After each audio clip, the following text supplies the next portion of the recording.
ikkimiz o'rtamizda qoladi. Qanday qilib buni Allohdan yashira olamiz axir?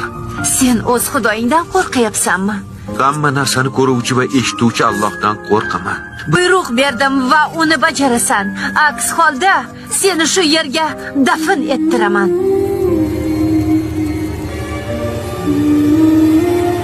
Allohning payg'ambari, bu Allohdan kelgan vahiydir.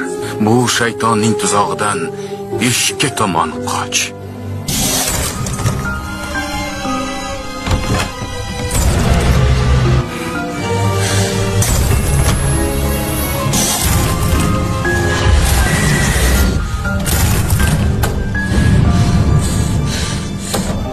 Menimcha bu yerdagi vaziyatni kimdir tushuntirib berish kerak.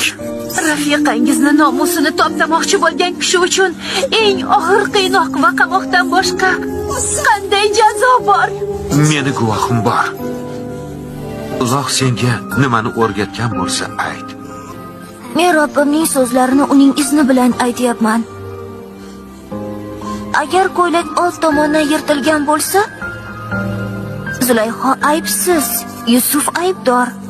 Agar ko'ylak orqa tomondan yirtilgan bo'lsa, Zulayho aybdor, Yusuf esa aybsizdir.